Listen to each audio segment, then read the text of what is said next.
আসসালামু আলাইকুম। The real horror story YouTube চ্যানেলের দ্বিতীয় এপিসোডে আমি আহমেদ জাহিদ আপনাদের সবাইকে স্বাগত জানাই। প্রিয় লিসেনার, আপনারা সবাই কেমন আছেন? আশা করি ভালো আছেন এবং সর্বদা ভালো থাকেন। আপনাদের সকলের জন্য আমার দোয়া রইল। তো আমি আর বেশি কথা না বাড়িয়ে সরাসরি ঘটনায় চলে যাচ্ছি। আমি এখন যে ঘটনাটি আপনাদের মাঝে শেয়ার করব, এই ঘটনাটি মূলত আমার এক ফ্রেন্ডের মুখ থেকে শোনা। আমার বন্ধু একজন প্রবাসী। সে প্রায় 10 বছর যাবৎ মালয়েশিয়ায় একটা কোম্পানিতে কর্মরত অবস্থায় আছে। ঘটনাটি তার নিজের সাথে ঘটে যাওয়া একটি ঘটনা। আর গত 2 দিন আগে আমার বন্ধু এই ঘটনাটি আমার কাছে শেয়ার করেছে। ঘটনাটির সময় ছিল 2014 সালের ডিসেম্বরের শেষের দিকে। সময়টা তার খুব ভালো করে মনে থাকার একটা কারণ অবশ্য আছে। কারণটা হলো, আমার বন্ধুটি যখন প্রবাসে পাড়ি জমায় তখন 2014 সালের শেষের দিকে। এই জন্য এই সময়টা তার মনে খুব ভালোভাবে মনে আছে। মূলত এই ঘটনাটি তার মালয়েশিয়া যাওয়ার 2 দিন আগে ঘটে যায়। আমি তার মুখে ঘটনাটি শুনে তাকে বললাম যে আমি তার ঘটনাটি ইউটিউবে শেয়ার করতে চাই। সে আমাকে বলল, হ্যাঁ, ঘটনাটি তুমি শেয়ার করতে পারো, কিন্তু আমার নাম প্রকাশ করা যাবে না। তো তার শর্তে আমি রাজি হয়ে গেলাম এবং আপনাদের মাঝে শেয়ার করতে চলে আসলাম। তো এখানে আমি আমার বন্ধুর নাম ছদ্মনাম ব্যবহার করব। তো ঘটনাটি আমি তার নিজের ভাষায়, সে যেভাবে বলেছিল আমি তার ভাষায় শেয়ার করতে যাচ্ছি। আসসালামু আলাইকুম। আমি এনামুল। মুন্সিগঞ্জ জেলার টুঙ্গিবেড়ি থানার কোনো একটা গ্রামে আমার বাড়ি। আমার বাবা ছিলেন একজন কৃষক। আমি পরিবারের বড় ছেলে। তারপরে আমার একজন ছোট ভাই আর একটা ছোট বোন আর আমার বাবা মা। তো আমাদের আর্থিক অবস্থা তেমন ভালো ছিল না, তার জন্য পড়াশোনাও তেমন করতে পারিনি। ক্লাস 9 পড়েছিলাম। তো সারাদিন বাবার সাথে খেতে তার বাবাকে সাহায্য করতাম, আর বিকেলবেলায় বন্ধুদের সাথে খেলাধুলা করতাম। এভাবেই আমার দিন কেটে যায়। তো এর কিছুদিন পর আমার বাবা আমাকে বিদেশে পাঠানোর জন্য ব্যবস্থা করেন।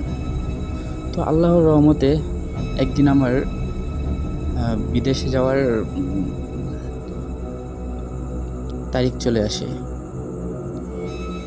তো অন্য একটা গ্রামে আমার কিছু ঘনিষ্ঠ বন্ধু ছিল এবং তাদের সাথে আমি পড়াশোনাও করেছি। খুব ভালো বন্ধু আমার।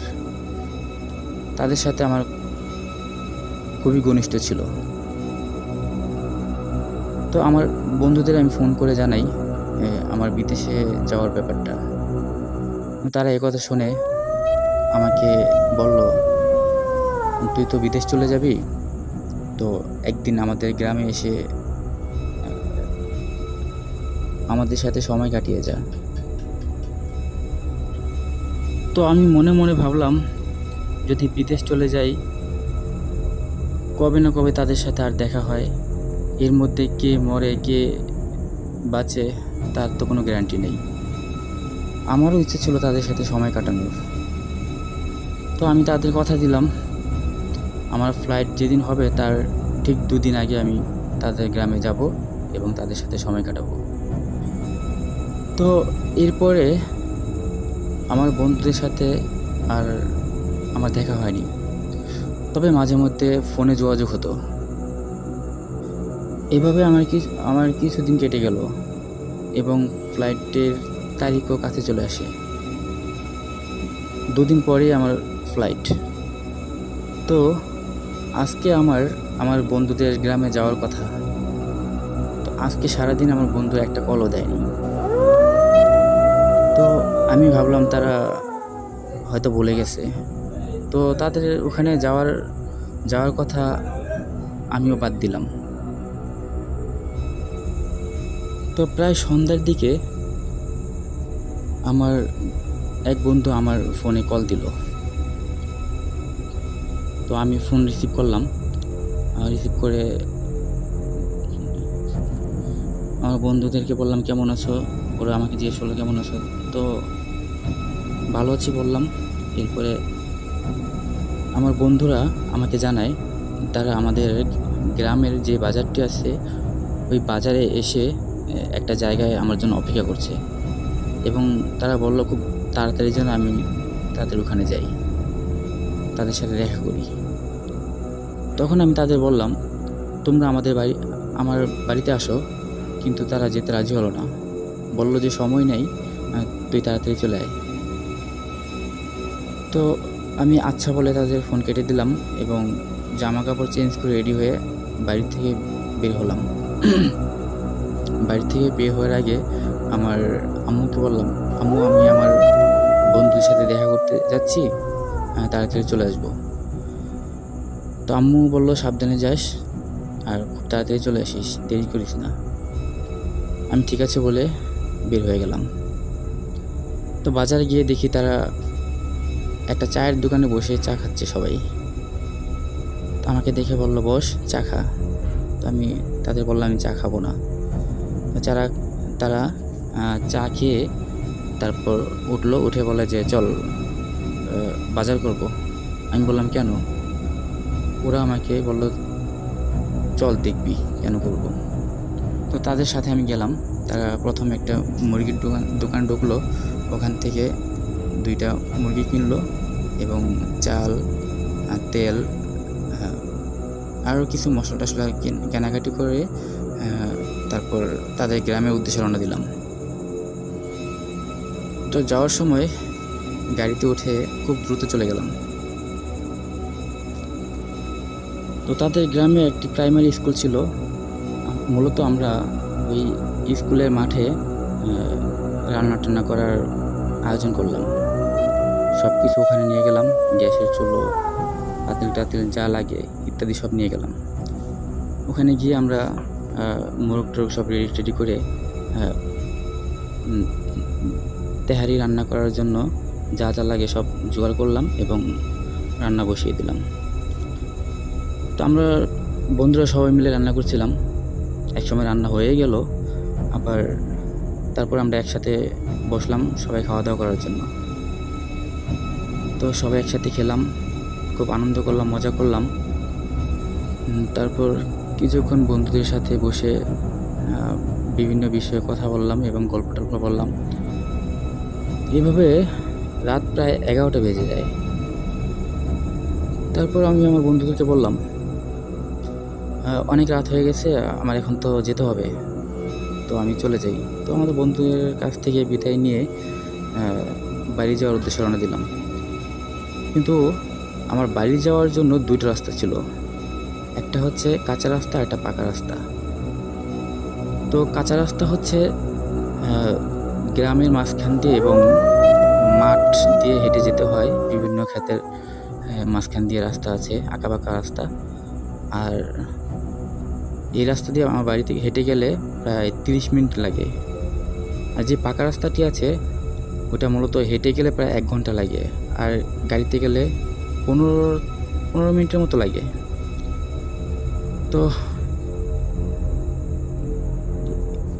গাড়ির জন্য অপেক্ষা করলাম, কিন্তু অনেকক্ষণ দাঁড়িয়ে থাকার পরেও একটা গাড়িও পেলাম না।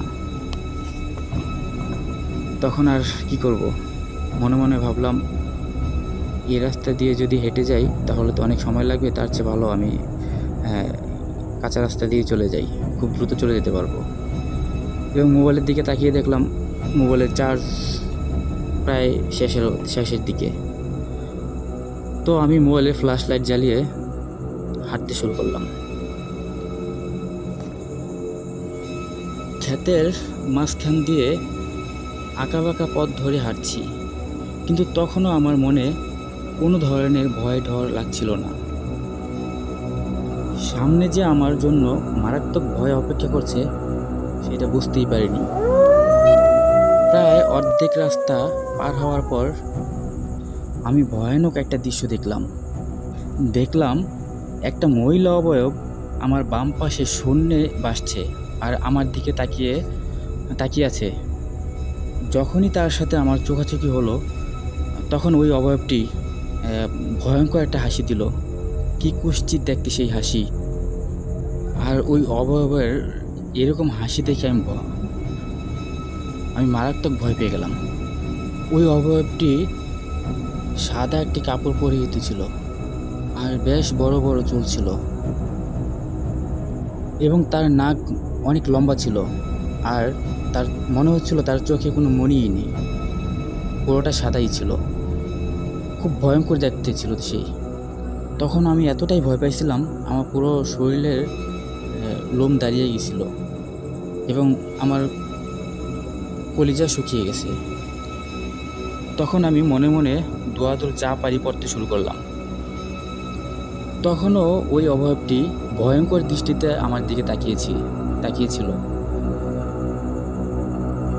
চোখের সামনে এমন ভয়ানক দৃশ্য দেখে কারো সেন্স থাকার কথা না, মনে হচ্ছে আমি সেন্সলেস হয়ে যাব। কিন্তু কেন জানি আমি সেন্সলেস হলাম না। এর কয়েক সেকেন্ড পর অবয়বটি হাওয়ায় মিলিয়ে গেল। তখন আমি দ্রুত ওই স্থান থেকে দৌড় দিয়ে চলে গেলাম। এভাবে দৌড়াতে খুবই টায়ার্ড হয়ে গেলাম। তারপর আবার হাঁটা শুরু করলাম। এদিকে আমার বুকের ভিতরে হৃৎপিণ্ড ধকধক করছে। মনে হচ্ছিল আমার আত্মাটা দেহ থেকে এখনই বের হয়ে যাবে, এমন অবস্থা হয়ে গেল। এরপরে বাড়ির খুব কাছাকাছি যখন চলে আসলাম তখন আরেকটা ভয়ানক দৃশ্য দেখলাম। আমার বাড়ির কাছাকাছি একটা কবরস্থান ছিল। ওই কবরস্থানের কাছে যখন গেলাম তখন হঠাৎ করে 3টা কালো কুকুরের মতো দেখতে প্রাণী আমার পথের মাঝখানে ঘর ঘর শব্দ করছে আর ভয়ানক দৃষ্টিতে আমার দিকে তাকিয়ে আছে। খুবই রাগান্বিত অবস্থায় সে আমার দিকে তাকিয়ে আছে। আর অবয়বগুলো দেখতে কুকুরের মতো হলেও তাদের আকৃতি কুকুরের চেয়েও বেশ অনেক বড় আর তাদের চোখ মারাত্মক লাল ছিল। লোহা আগুনে পোড়ালে যেমন দেখায় ঠিক ওই অবয়বগুলোর চোখগুলো ঠিক ওরকম দেখাচ্ছিল। এইগুলো যে স্বাভাবিক কিছু না সেটা বুঝতে আমার আর বাকি রইল না। এই দৃশ্য দেখে আমি আর সহ্য করতে পারছিলাম না। মনে হচ্ছিল আমি এখনই মরে যাব। ওই অবস্থায় আমি যে কি করব কিছুই ভাবতে পারছিলাম না। একটা পর্যায়ে আমি মাটিতে বসে পড়লাম। ঠিক তখনই কোথা থেকে যেন আরেকটা সাদা কুকুরের অবয়ব আমার সামনে চলে আসলো এবং ওই 3টা কুকুরের অবয়বের দিকে তাকিয়ে ভয়ানকভাবে হুঙ্কার জানালো এবং সামনের দিকে এগিয়ে যেতে লাগলো। আর তখন কালো 3টে কুকুরের অবয়বগুলো পিছিয়ে যেতে শুরু করলো। এক পর্যায়ে অবয়ব 3টি একটু দৌড়ে গিয়ে ভ্যানিশ হয়ে গেল। আমি তখন উঠে দাঁড়ালাম এবং বাড়ির দিকে হাঁটতে লাগলাম। সাদা কুকুরটা আমার পিছনে হাঁটছে, তবে সাদা কুকুরটিকে কোনো ধরনের অস্বাভাবিক লাগেনি, কুকুরের মতো মনে হয়েছিল। সব কিছু সাধারণ লাগলো। আর আমি যখন বাড়ি পৌঁছে গেলাম তখন পিছনের দিকে তাকিয়ে দেখলাম কুকুরটা আর নেই। তো বাড়ি গিয়ে আমি সরাসরি বিছানায় শুয়ে পড়লাম। তো আমার এমন অবস্থা দেখে আমার বাবা মা দৌড়ে এসে আমাকে জিজ্ঞেস করলো কী হয়েছে। তখনও আমার শরীর কাঁপছিল এবং আমার সাথে ঘটে যাওয়া সব কিছু আমি তাদের বললাম। এগুলো শুনে আমার বাবা আমাকে আরেকটা তথ্য দিলেন। বাবা জানালেন আমার বাবার বাবা অর্থাৎ আমার দাদা, উনি ছিলেন একজন কোরআনের হাফেজ। আমার দাদার সাথে একজন ভালো পরহেজগার জিন থাকতো। মূলত এই জিনটিকে দিয়ে আমার দাদা অনেক মানুষের উপকারও করত। আর আমার দাদা মারা যাবার পর এই জিনটি আমাদের পরিবারকে বিভিন্নভাবে প্রোটেক্ট করেছিল। আমার বাবার সাথেও নাকি এরকম অনেক ভয়ানক ঘটনা ঘটেছিল, আর সেখান থেকে এই জিনটি তাকে রক্ষা করেছিল অনেকবার। তারপর আমার বাবা ওই দিনই রাতের বেলায় আমাদের গ্রামের মসজিদের ইমাম সাহেবকে ডেকে নিয়ে আসেন এবং উনি কিছু দোয়া দুরূদ করে ঝাড়ফুঁক করে দেয় আর কিছু পানি পড়া দিয়ে দেয়। তারপর এরপর থেকে আমার সাথে আর কোনো কিছু ঘটেনি। প্রিয় লিসেনার, এই বলে আমার বন্ধু ঘটনাটি শেষ করে এবং সে এটাও বলেছে ওর বাবার সাথে অনেক ঘটনা ঘটেছে, সেগুলো আমাকে আবার শেয়ার করবে, আর ও যদি এই ঘটনাগুলো শেয়ার করে আমি আপনাদের মাঝে শেয়ার করব।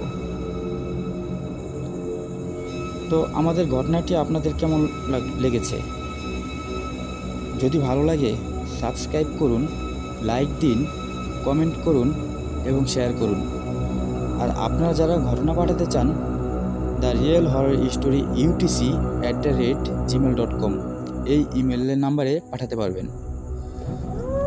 তো আমি ইমেলের স্পেলিং বলে দিচ্ছি, THEREALHORROR UTC@gmail.com।